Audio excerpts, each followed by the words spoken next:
Well, good morning, everybody. This is Chef Bob from Coral Glades High School. I am going to do a quick demo today on vegan cheeses. Now, I know vegan cheeses aren't for everybody, but they are delicious, they are tasty, they are healthy, and they're a lot of fun to make.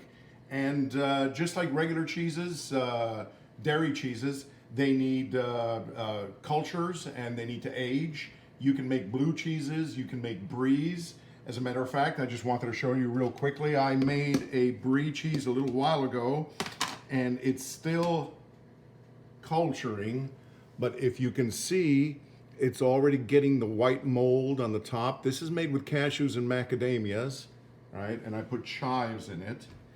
And I've got one that's culturing right now, and I wanted to show it to you. This I made again with cashews and macadamias, and you can see a little bit of this I made yesterday. So a little bit of the white mold is already beginning to show. I'm gonna put these back in the refrigerator because they need to culture in the refrigerator. It's gonna take about a week to 2 weeks for them to culture. After that, they are ready to eat. But today I'm gonna do it a little bit different. I'm still gonna use cashews and I'm still gonna use macadamia. So let me go over the mise en place. This is cashews and macadamias. I've got 2 cups of raw cashews and a 1/4 cup of raw macadamias. Those are unroasted, unsalted, right?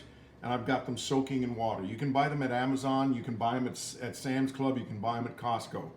Okay, you can even buy them at Publix, okay? I've had them soaking in water at least 3 hours. These have been soaking for 12. What else will I need? I'll need a probiotic, okay? I've taken 6 probiotic pills. If you get them in capsules, you can pour the powder out, or if you have the pills, you just put them in a grinder and grind them up so that you have the powder, right? What else will you need? Nutritional yeast, okay? This again you can buy now at Whole Foods, at Publix, they sell it, or on Amazon. If worse comes to worse, I'm missing one thing. I like to use truffle salt. Again, this available at Publix, truffle salt, right? I've got some dried chives, which I'm gonna add. I've got, this is horrible. This you gotta buy on Amazon. It's called fermented tofu, but we call it stinky tofu. If you guys smell this, you'd think that it had gone bad, you're gonna throw it out. But no, that's exactly the way it's supposed to be. You add a little bit of this to the cheese and it gives it a really, like cultured flavor, okay? And so I keep it in a Ziploc bag because my wife can smell it a mile away and she hates it. So I always keep it in a Ziploc bag. Excuse me, let me turn off my toaster oven because it's making a lot of noise. Make that later. What else are we gonna need? We're gonna need, this is an English product. You can find it in the aisle in Publix where they have international products. This is called Marmite. What this is a yeast extract, and it's very, very, what's the word I wanna use? Almost umami, very yeasty flavor, okay? And I also have the juice from kimchi. Now, kimchi is the Korean version of sauerkraut, okay? Again, available anywhere in jars, it's very good. I just got the juice. This is also a probiotic, so this will help culture the cheese, but don't put too much. I've got about a tablespoon here. You don't wanna put too much because otherwise it'll really make the cheese taste tart. And I've got extra firm tofu. That's about what? If I were to crumble this up, it'd probably be about a cup, okay? So, the first thing I'm gonna do is I'm gonna drain my cashews and my macadamias, okay? Now you will also need a high-speed blender, okay? I've got a Ninja here that my brother-in-law gave me, and to be prepared too, I've got little tiny springform pans over here, which I've lined with plastic wrap, okay? So let's get to work. First things I'm going to put the cashews in here.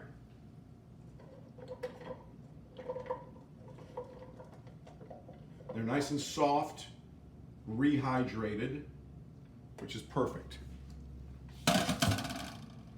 One of the things that I again forgot to tell you about is that also to help not only in the flavor, but also in the culturing, I have a vegan yogurt over here. This is Kite Hill. This is a vegan almond yogurt, unflavored, unsweetened. Okay, so I'm gonna add that to it, not only for flavor, but also for culturing and also to give it a little bit of liquid texture so that it blends well, okay? So, I'm going to add the tofu in here. I'm going to crumble it up. Okay. I'm going to add the kimchi juice.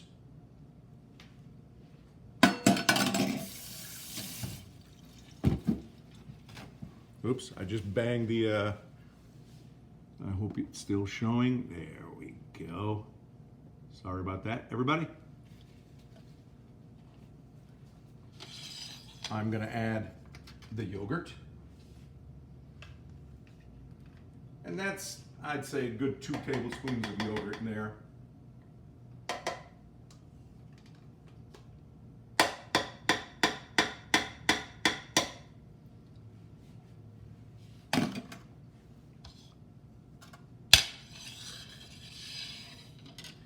I'm gonna add the Marmite.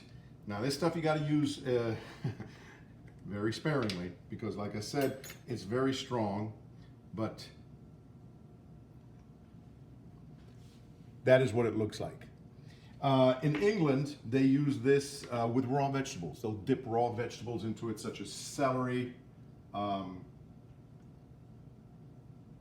broccoli, raw cauliflower, that sort of thing. Excuse me while I wash my hands. And yes, I have washed my hands prior to this demo. Okay. So we got the Marmite. Now, notice I'm saving the stinky tofu to the end because I don't even want to open that up yet. I'm going to put in the probiotic powder. And now I am going to put in the nutritional yeast. Nutritional yeast, you want to put about 2 tablespoons. So I'm going to eyeball it. That's 1 tablespoon.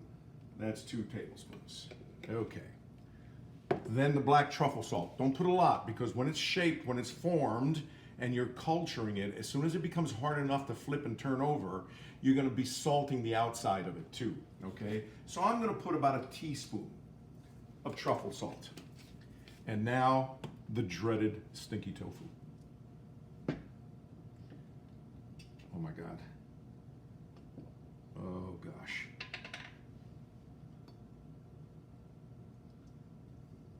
I'm not going to put a whole cube of this. I'm going to put maybe half a cube. But that is what it looks like. And guys, oh my God. It smells horrible. Anybody would think, why, how can people eat this? But honestly, when you do it in the cheese, it gives it such an intense flavor. So I'm going to put this, and I'm going to immediately put this in the Ziploc bag so that whatever smell still lingers, at least now stays inside there, because this stuff is horrible. Okay, just bear with me. Okay. And at this point, we're going to save the the chives until after the cheese is blended. Now, you've got to blend this cheese for a good amount of time. So I'm going to see, you want it to be about the consistency of sour cream, okay? So I'm going to turn it on, and I'm going to do it slowly first.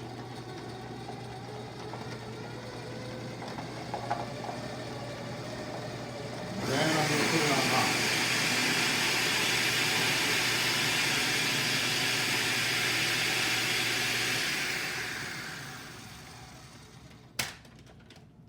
You're gonna have to scrape down the sides often. Now I got the feeling that this cheese is a little hard. So what I'm going to do with this is probably gonna just add a little bit of water to it. But meantime, I'm gonna keep playing. Or even better, I'm gonna add a little bit of coconut milk to it.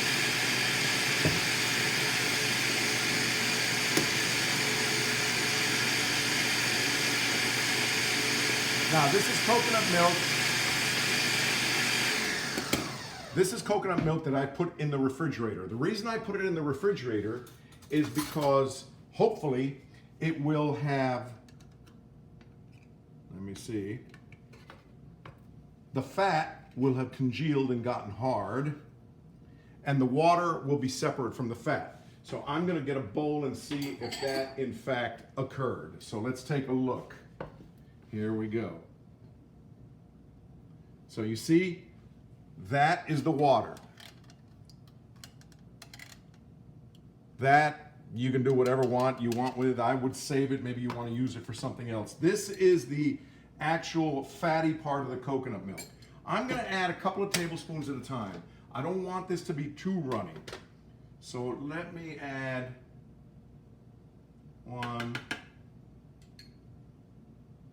2 tablespoons. There we go. This water I'm tossing.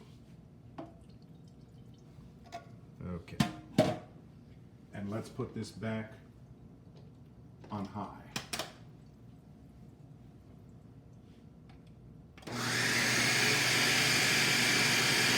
Now it seems to be blending a little bit more smoothly. All right, guys, I'm going to pause the video. When this is ready, I'll start it again so you can see.